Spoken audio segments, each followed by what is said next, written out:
everybody. Hello. Welcome in. Welcome back. How you doing today? It is hot in here. These lights. It's getting hot in Texas now. It is getting hot out here. The beautiful spring is going. It's going to get hotter and hotter and hotter. My name's Paige, by the My way. name is Cyndi, and this is Mom's the Word, where Mom knows best. Or at least she is trying her best. Oy, oy, oy. My goodness. So I've realized something. Yeah. After reading like a bunch of we had a questionnaire last time, and people were wondering about autism, and so I thought I think it's been a year. It's been a year since the diagnosis. So how is that now? Different. Is it? It's different than how it looked 1 year ago. I'll say I'm different. Okay. He's different. Yeah. Everything about it has been different since knowing. I think that at first, I've said this before, at first it was heartbreaking. It was hard. It was really, really hard to accept that my child was different. Yeah. Different, but not less. Yeah. And so it took me a little bit of just sadness and processing. So for everybody else, though, they've only known for about 6 months. Yeah. But it's been a year. Yeah. Because she hid it for 6 months. I did indeed. I months, but just found out that this diagnosis existed a couple of weeks before I had Juliet. So I was preparing for a new baby. I was going through everything with my other baby. And, it was a heavy time. And I think that it was not the time to go to the internet and say what I was going through because unfortunately, when you upload your life at any point that you upload anything about your life, people feel like their opinion. Right. Or they try to give you a lot of advice that sometimes it's overwhelming in that sense. So I was very overwhelmed and knew that I could not take that on in that moment. Yeah. So I kept it to myself, and honestly, I'm pretty glad that I did. It gave me the ability to process it privately, which I think was necessary because I think a lot of the emotions that you first go through whenever you hear something like that can be ugly emotions. Crying, sad, and people are judgy. And people expect you, no, I don't love my child any less at all. Right. But yes, it did make me cry. And I'm not a bad parent because I cried. Yeah. I would have cried at any diagnosis. Anything, So, you don't ever want to hear anything is going to be more difficult for your child. Absolutely. Absolutely. So it was emotional. It was frustrating and it was emotional. And, you blame yourself. You go through the whole, was it my fault? You go through did I take the wrong vitamins? Did I, there's just so many different things that play into the fear of damn, did I do this? And then you think there's the genetic factor. God, get off Google if you're a mama that's going through that. Get off of Google. And then one of the most, if you type in autism, one of the biggest things on there is people asking if there's a cure. Oh, really? It is one of the top searches. Is there a cure for autism? And as of right now, no, there is not. Okay. So if you are looking to cure your child, that doesn't exist. Wow, I hadn't even known that people would look that up. Yeah, that is one of the most common things is there's people who do different types of therapies and such that they think would revert the autism, which I don't necessarily agree with, but like I said, I'm only a year into this. Yeah. Now, when a lot of people have questions of how did you know? Yeah. That was I think we got that question a lot. Yeah. How did you know? Yeah. And when did you know? Right. So the process with Boston was very unique. Okay. Right. So Boston, the very first sign that I can remember ever even it being brought to my attention was whenever he was 2. We went to his 2-year checkup, and he was not saying 200 words at that time. Okay. Maybe it was 50. Something on those ends. There's so many, so many words you're supposed to have said, right? Yeah. And he hadn't. And so she said, okay, so sounds like he might have a little bit of a speech delay, common. He also has older brothers. They're probably talking for him. So don't worry about that. Let's just get him into early intervention and do speech therapy. So we did. We enrolled into early intervention, which I will say, there was not a lot of information from our pediatrician at the time. We did switch pediatricians, but at the time, they didn't really give us any resources. We weren't told hey, you should do it in person rather than online. We did do online for a little bit of time. We had some people that would come into the house. Okay. And initially, we had an early interventionist that came into the house, and she was there for an hour every couple of weeks. And I guess it was once a week for like 2 months. And then at the end of it, she said, I genuinely think this is a hearing thing. I don't think that this is developmental. I think you may have a hearing issue on your hands. And she dismissed us from early intervention and said, this isn't needed. We were like, okay. Yeah. So then he did have recurring ear infections. Not enough that they had ever said he needed tubes or ever brought up his hearing or anything of that sort. But I brought it up that, hey, we've been released from early intervention and they think it might be a hearing thing. If we had his hearing checked, could that be it? Because he had recurring ear infections, we were actually seeing like a nurse practitioner more often so than the doctor.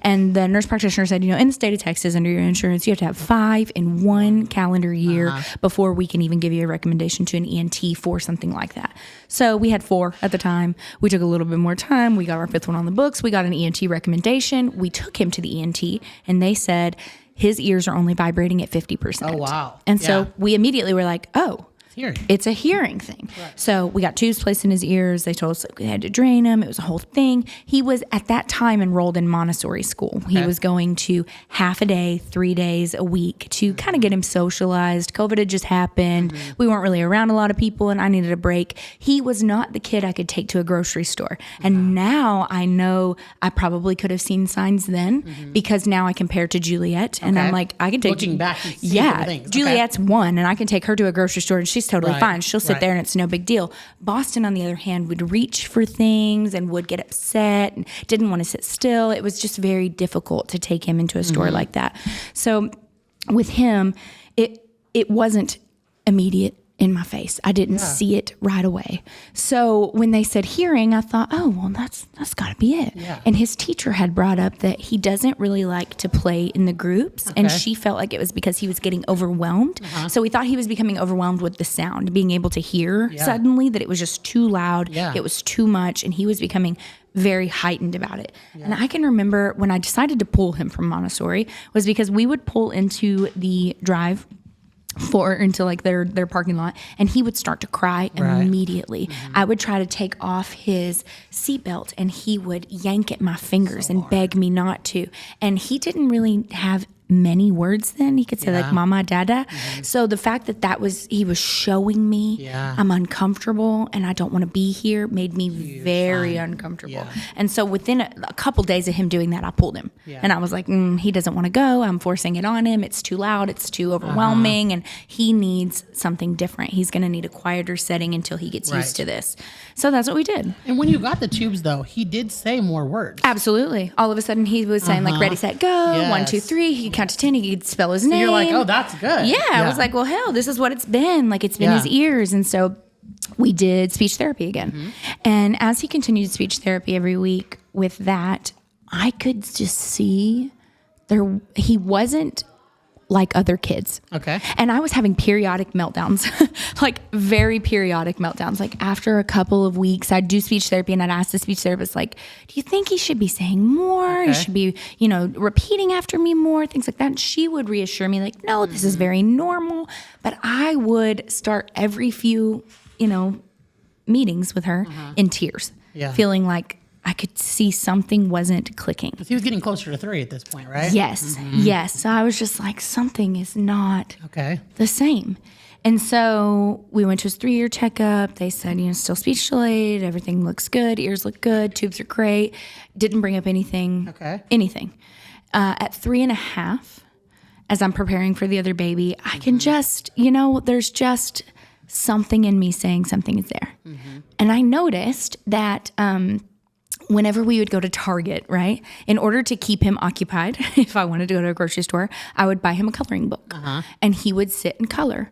And when he would start to color, he would hum the entire time. He would hum and not stop. And I was like, I wonder what that is. So I asked his ENT about it, and he said, well, actually, it's probably because he's never been able to feel the vibrations in his ears. And so he probably thinks that's a comfortable feeling, and it feels good, and it's also exciting. So they chalked it right back up to his ears.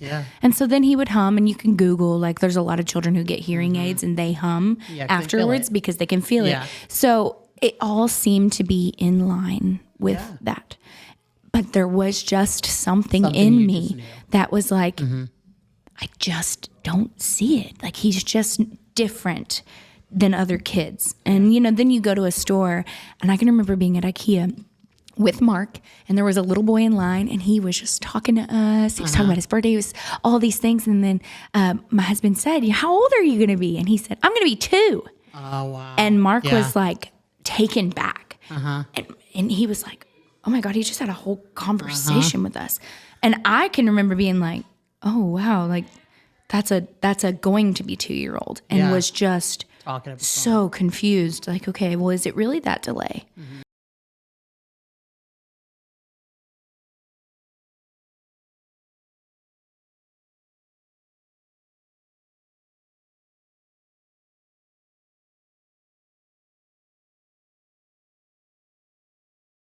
So then I just became hypersensitive to everything he did. Yeah. I would notice he would line his cars up.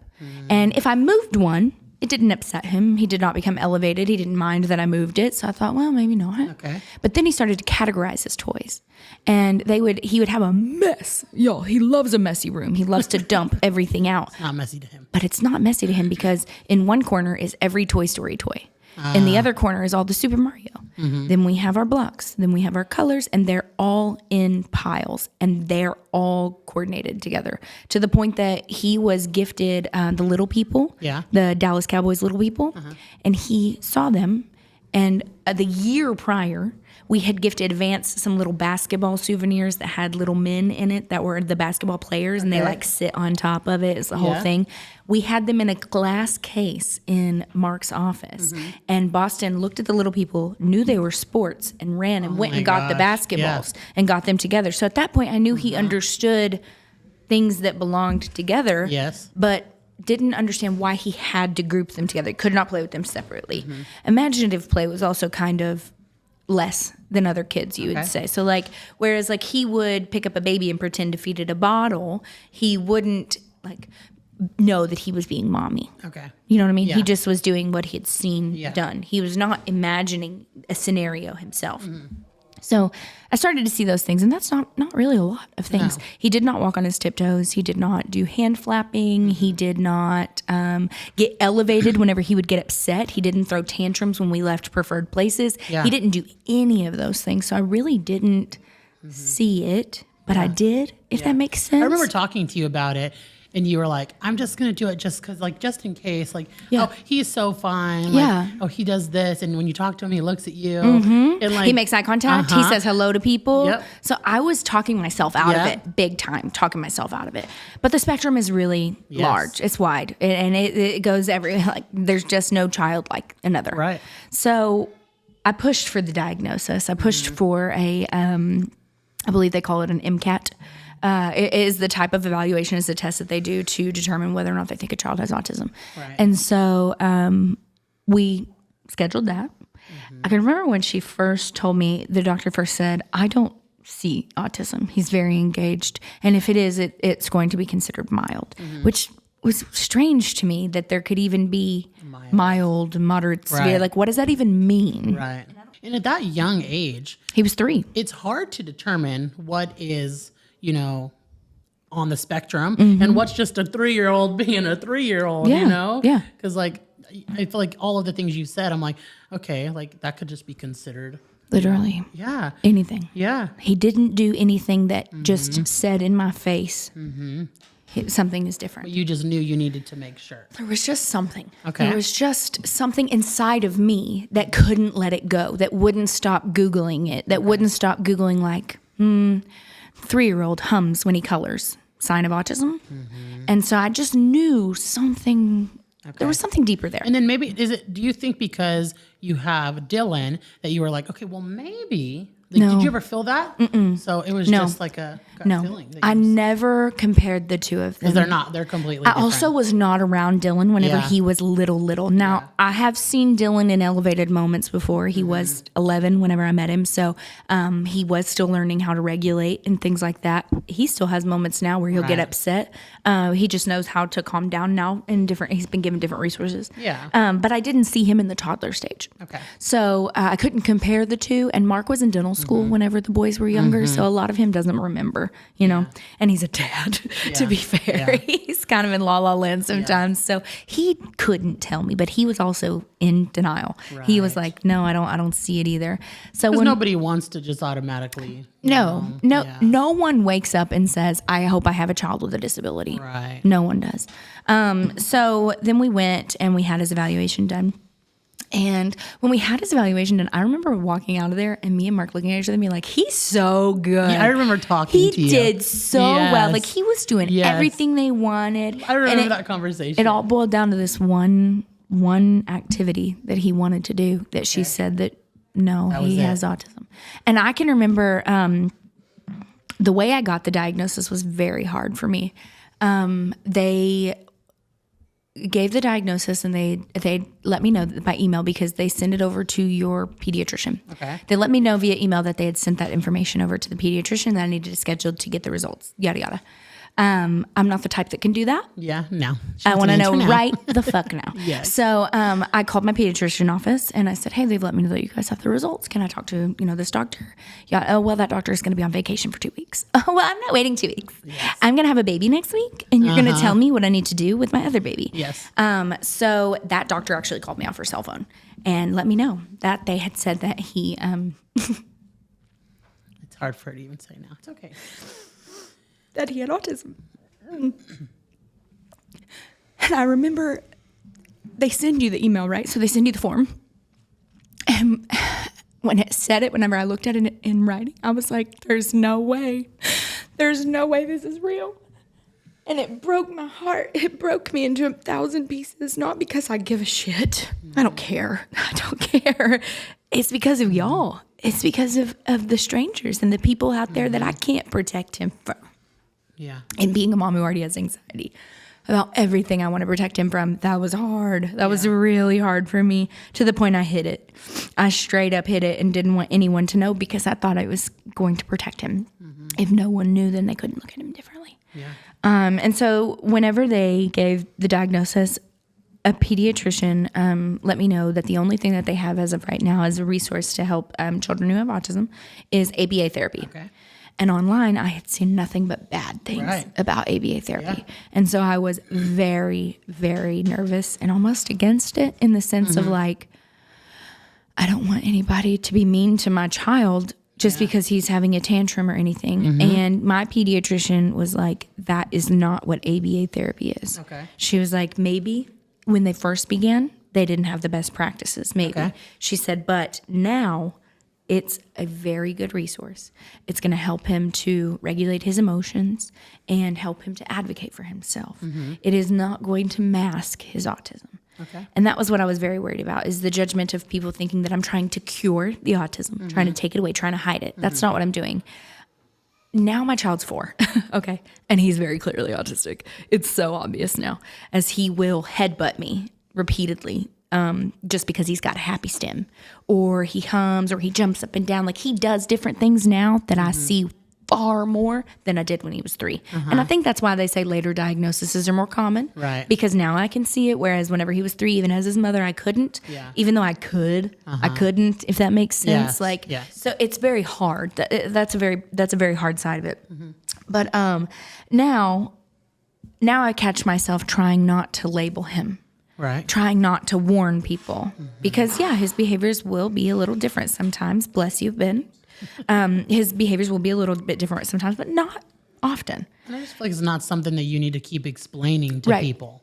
It just becomes hard because other children will want to speak to him, want to play with him, and he won't respond because he doesn't say a whole lot. He does say some things, he will. But if I ask him, hey, Boston, did you have a good day? He will go, a good day? Mm-hmm. He won't say, yeah, Mom, I colored. Yeah, I got to go outside. He doesn't say those things. He doesn't answer me in that form. He has what's called echolalia, which is where he hears what you're saying and understands it, but before he understands it enough to respond, he repeats. And that's all he can do until he knows what the response is that you're looking for. Yeah. And then whenever he understands the whole situation, then he'll respond. But until then, he just repeats. Yeah. So I can always tell if he's fully understood me or not because he'll respond or he'll repeat. Okay. So that's definitely one of the things. But it does become harder, especially like we went to the water park a couple weeks ago. Yeah. That was a very difficult trip for me because he wanted to be on one specific loop. A lot of times, children with autism will get in what they call a loop, which is where they're doing preferred activity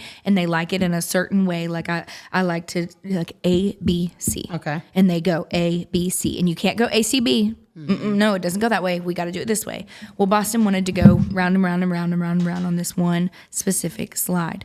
The thing about these water parks is that there's long lines of other children who have been politely waiting.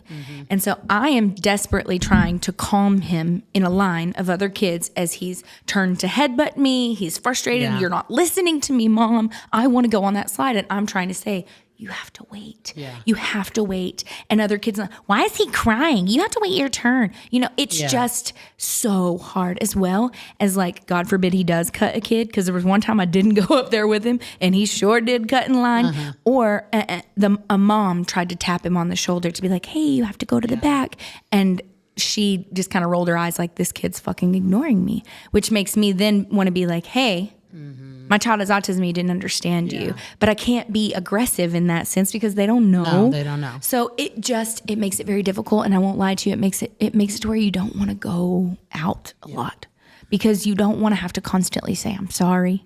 Or explain it. You know, you just want your child to have a good time. I feel like that's something like you're very aware of right now and something you're still learning how to, you know, manage, I guess. I don't know if manage is the right word, but like even when we're around you with my kids, and even my 7-year-old will be talking to Boston, and Boston will be like, see ya, like I'm over here. And they'll be like, well, he didn't answer me. I'm like, and you'll be very great about explaining, you know, like, well, he doesn't really understand that. Yeah. And I feel like you're very good at that, but it's got to be exhausting. Like I try to, here's the thing is I try to say like in Bear's situation, I would try to be like, you know, honey, he doesn't really understand that. But then I'm going to back off and let the parent come in and explain. Which you do. Yeah. And then it's literally just that conversation to one time for you to say to your children, which I feel like I definitely have. Bear is so respectful. Bear literally understands completely now. But for you, it's a repetitive thing every time you go somewhere. To every single person that I meet and every single person that encounters him, I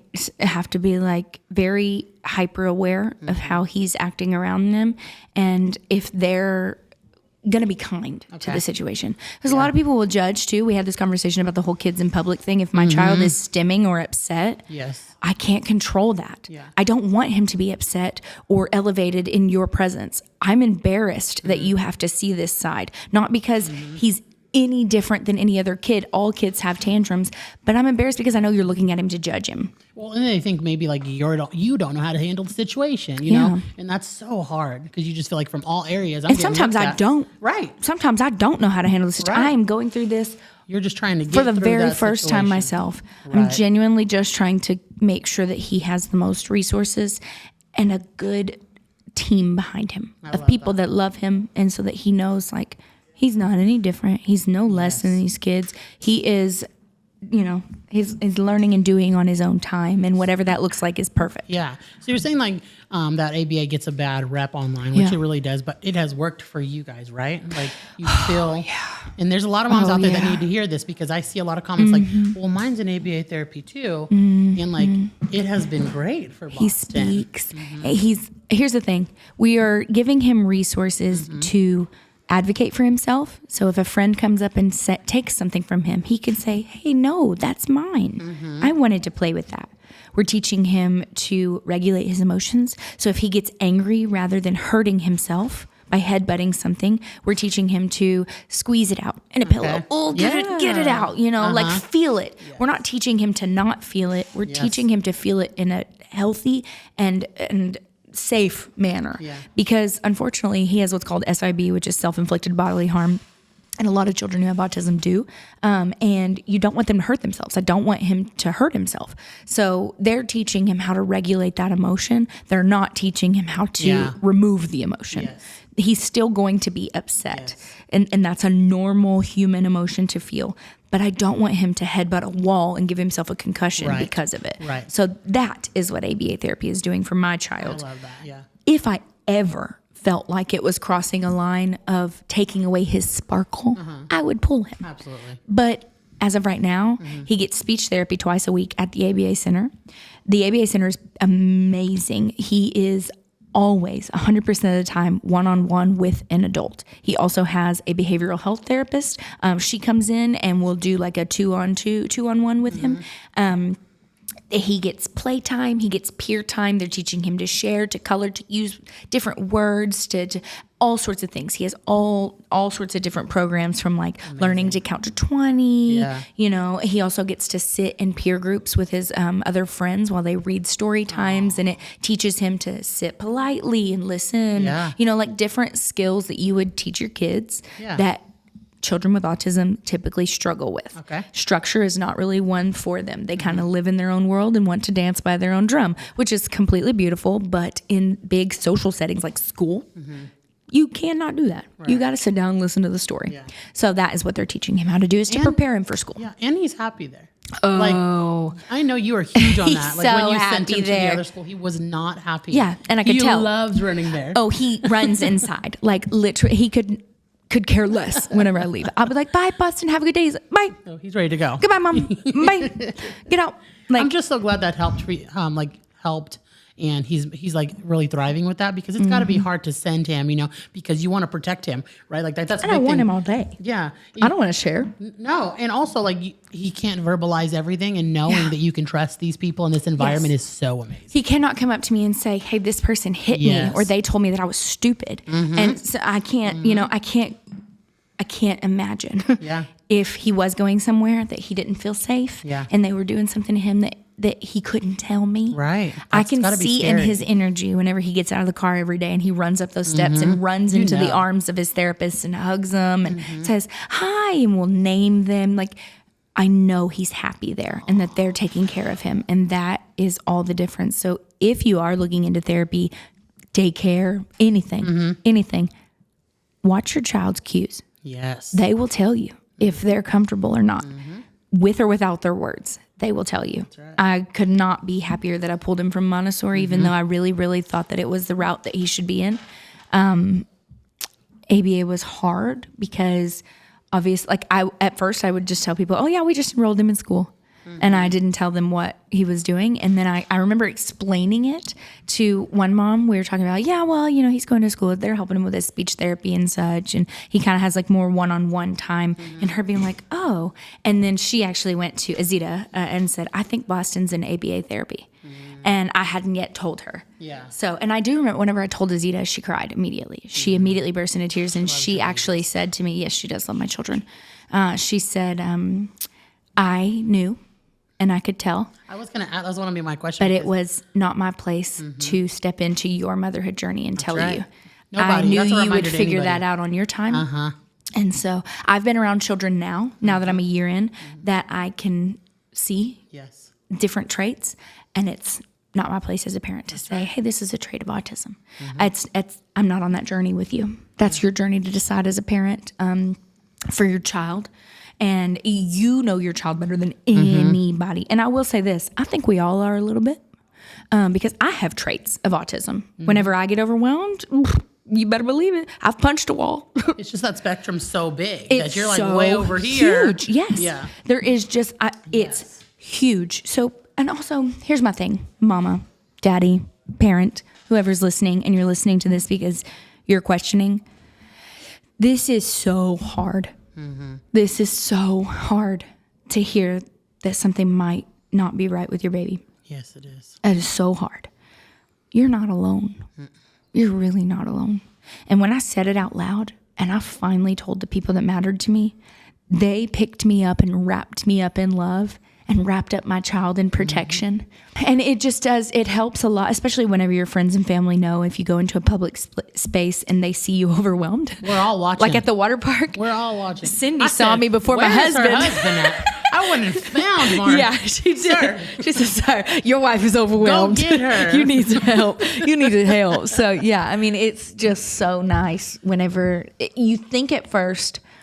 It just feels like there's so much shame almost. Okay. Because you blame yourself so much. It's almost like this baby that I had, I didn't do a good enough job. And I didn't make a good baby, is what you think. Yeah. And you did. You made a perfect baby. There's nothing wrong with your baby. It's just a society has told you that there is. And there's nothing wrong with the child. My child is perfect. He is sweet. Oh my God, he's sweet. He's loving. He's so kind to other people. And I have zero regrets in putting him into ABA therapy. Now, I will say I have seen some creators who are on the spectrum who say that they're against it and that they disagree with it. Dylan did not go to ABA therapy. It was not a thing whenever he was a child. So I don't know his perspective on it. Yeah. He has researched it. Dylan is a researcher. And he has actually said, well, they didn't have this whenever I was a kid. Yeah. And so I think that I'm making the most educated and informed decision that I can make right now. And one day I may be like, that was wrong. Yeah. But right now, my child is thriving. That's right. He's doing so well. He's speaking more. He's advocating for himself. The other day, y'all, I tried to get him to eat something, and he said, no, thank you. Not only is he advocating for himself, he's doing it politely. It's huge. It's huge, and it's special. And so right now, this is the right decision for my child. And that's all I can do is to try to consciously make the right decisions for him as he grows. That's another reason why we've chosen to homeschool. We've talked about this. I have chosen to homeschool him until likely around 3rd grade. Kids are just fucking mean. Kids are mean. And I've seen that firsthand that children are mean. And I won't be there to explain that things are a little different for him sometimes. And I don't want him to be picked on and feel that. So I'm excited to protect him and give him the space to grow and feel comfortable and strong and confident before I send him off. Yeah. And I may never. Yeah. We may travel the world. Who knows? I used to say it all the time that I would love to be that type of teacher that's like a travel teacher. Homeschool at the place it happened. Hello? Like, are you kidding? That's a dream here. The only thing I remember as a child was the Oklahoma bombing at the Federal Building because my mother took me to Oklahoma City and we walked through the museum. Yeah. We went through the memorial. Amazing. I could tell you anything that happened from it. I remember it because I learned it. I'm a hands-on learner. Yeah. I don't learn in a classroom from a book. A lot of kids don't. So I'm excited for that type of journey. And I think that I'm making the best choice in that sense because it gives him the chance to learn a little bit more and thrive a little bit more. In his own time. Yes, on his own time. All kids, including my children, on their own timeline. Nobody else's timeline. Yeah. But I really thank you for sharing, Paige. You're being so vulnerable. It's a vulnerable conversation, and I don't have all the answers. And you're learning a lot. I'm learning. I'm still learning. I'm certainly no expert. I'll just tell you, this is what's been working for us for the last year, and it's been really incredible. We've seen some really fantastic results from it, and he's thriving. Yes. He's thriving. That's all you can ask for right now. He's so good. He's so good, y'all. Good. I thank you for that. Let's love the update. lighten the mood, daggone it. We're going to do something funny with Jay now because this conversation always makes me sweat. It does. And cry. Yeah, and cry. All the bodily fluids. All right, guys, we are back with Jay. What you got for us today, Jay? Hi, guys. Okay, so we're going to do a taste test. She swears that she has a really good taste to try these libations, and so we're gonna try and taste all of them. Also, if you're watching, if you're listening on Apple and Spotify, go to YouTube and watch this segment, and then on YouTube, drop some comments, guys, of some of these things that you would like us to try for the next episodes. Okay? Okay, we're sharing a straw. Yes. Okay. It's okay. Okay. Get in there good. Okay, I know this one. I can taste it right away. 1, 2, 3. Coke. Pepsi.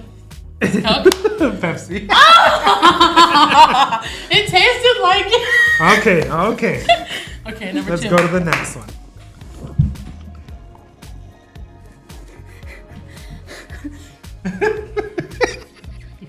I've been laughing. It tastes the same. It might be the same. Who knows? That tastes the same. 1, 2, 3. Coke. It is Coke. It is. I got the first one wrong. Probably because I see. It's kind of hard to to get it out of there. You only get like a little dribble. That's my favorite one. That's my favorite. Okay, we'll see. We'll do a countdown. That's my favorite. You love too. it too? It's Ready? not common for people to love. 1, 2, 3. Pepsi Coke. cherry. Pepsi cherry. Cherry Coke. Cherry Coke. Cherry Pepsi. They taste the same to me, you guys. So Oh, the next my one, goodness. Hold on, the next one's gonna be Cherry Coke. I love cherry Pepsi. and I like both. Lord Almighty. Okay. Cherry Okay, vanilla go. Dr. Which one am I on? 4? Yeah. Yeah.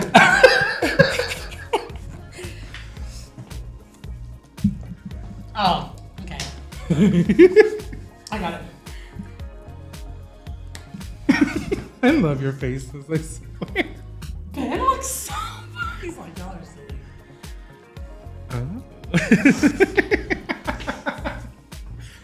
The faces that she makes are amazing. Yeah, she has a 100 face.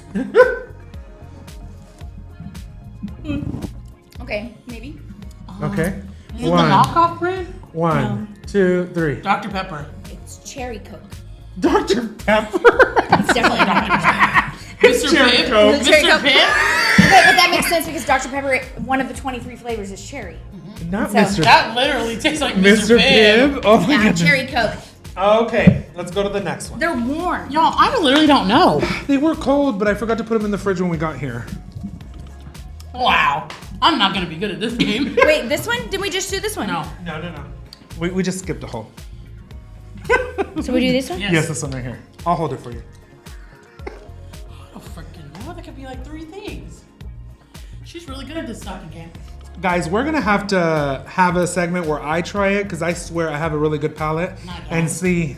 I'll take the next That's probably one. why I like Jay's food. Well, yeah, right. That tastes like something, but I didn't get it. 5 seconds later, like a 5-second delay. But we will head off with the person who wins. I'll head off with them, and we'll see. I'm ready. Okay, 1, 2, 3. Sprite zero. Sprite. No, just Sprite. Just Sprite? You thought It's it was weird. 0? Yeah. Interesting. It tastes funky. Do you think you can taste the difference between a Sprite and a Sprite Zero? No. I can.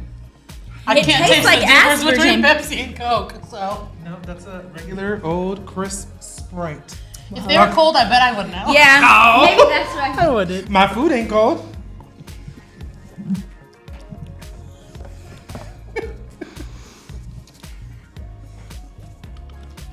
It's lime. It is lime. 7-Up.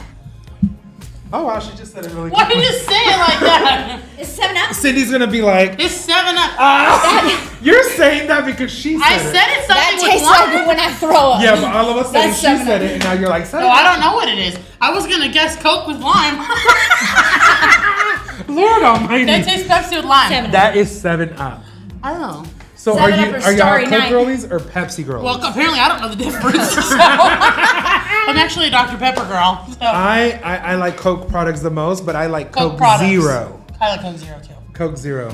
Yes. I don't know the difference. So apparently I like both. So clearly she does know what she's talking about. So guys, next time I was thinking of doing, we were talking about the hot sauce, like a wing challenge. That would Yeah. be really good. Different spicy hot Let sauce. us know if you want Jay and Ben to do it. Yes, Yeah. because we could do a little bit different. And then I was gonna do like a blindfold taste test and have them try different Oh, yeah. textures and all of that. I'm so excited to get blindfolded by Jay.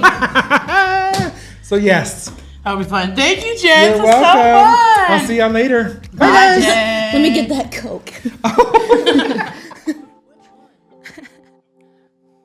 Well, that was so fun. Oh, so much fun. Paige's conversation. Thank you for being vulnerable. Yeah. Glad we got to lighten the mood with Jay. Jay has the best ideas. Thank goodness, y'all. Thank goodness. Follow on all platforms, you guys. Please, we are everywhere. Yeah, we are. Spotify, Apple, YouTube. I think even Google. We're in Instagram. random places we don't even know. We sure are, guys. Mom's word on all of the above. All right, guys, keep those giggles going. And the love flowing. And until next time, Mom knows best. or at least, She's trying her best. bye, guys. Bye, guys.